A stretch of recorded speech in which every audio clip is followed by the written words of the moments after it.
welcome to this edition of the Lynne Hayes-Freeland Show. You know what? I love this time of year. It's the holiday season. It can also be a stressful time of the year.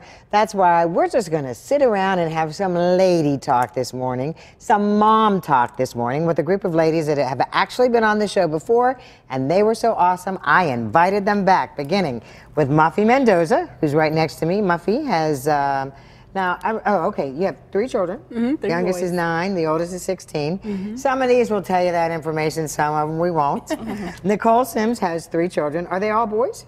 All girls. All girls, okay. Yikes. And yeah, girls, they're different challenges, but we'll talk a little bit about that.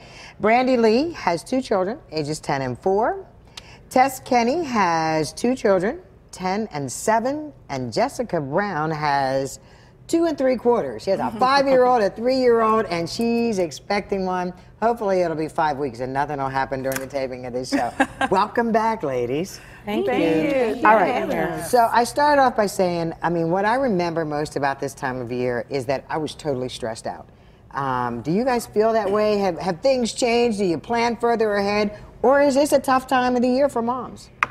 Times are changing. Okay. I would definitely say that. As the founder of Pittsburgh Brown Mamas, I see a lot of moms who are just like, listen, this time is stressful. We're not interested in doing it the way it's been done over the years. A lot of people are doing the 3 gift rule, which is what my household abides by, which is my kids get 3 gifts, and I'm not doing any more. I love to decorate for the holidays. I love to have family around, but I'm just not interested in the commercialization of Christmas anymore. It's too stressful for me and my husband. 3 gift rule. See, that's the first I've heard of it, but it makes sense. What about you guys? I mean, are you with this 3 gift thing, or what are you doing? We haven't quite adopted 3 gift rule yet, but I'm definitely seeing a lot of stress with moms.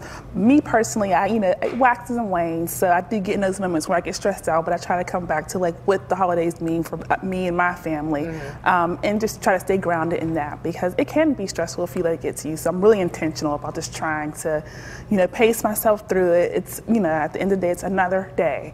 And, every day we should be grateful. Every day we should spread love. Every day we should be, acting as if it were Christmas. So. Well, and you raise a good point, because I think all of us at some point in time struggle with trying to teach our kids what holiday season means to us personally, and distinguish between that and the commercialization that they may see when they're out or on TV. How tough is that? For me, celebration in general can be stressful if a child doesn't understand their significance, their belonging, and have positive power.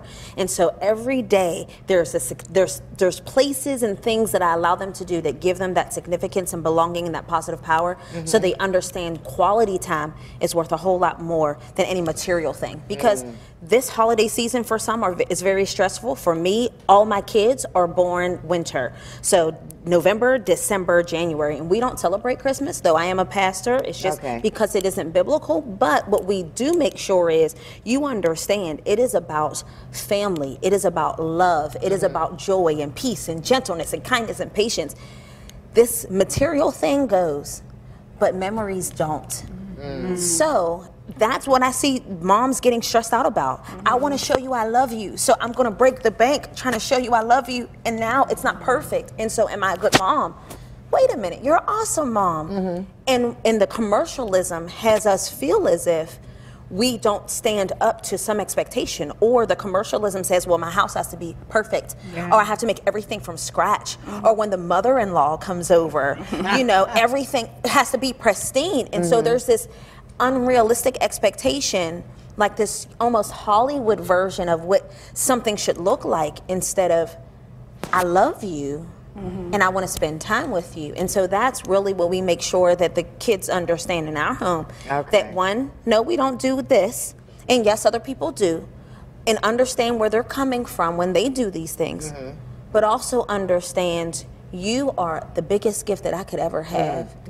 So a lot of times they're making things for each other and making little coupons to say, Mommy, I'll rub your feet. That type of thing. And I was going to ask that, because I mean, I was always big on that making things. And I think it gives you a chance to spend time with your kids and have them feel something special. Do you guys also do the homemade We're stuff? doing Kwanzaa this year, so this is our second year doing Kwanzaa. And we're not putting a big emphasis on Christmas for that very reason. We really want our kids to understand the value of creation, and not only creation, but creation within the confines of a community. And so me and my husband have planned like 5 days of activities where we'll go and do stuff in the community, where we plan to go and actually spend money with some of our African American businesses here in Pittsburgh.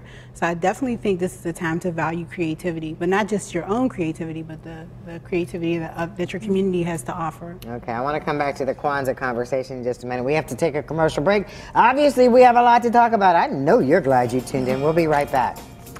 So have you always done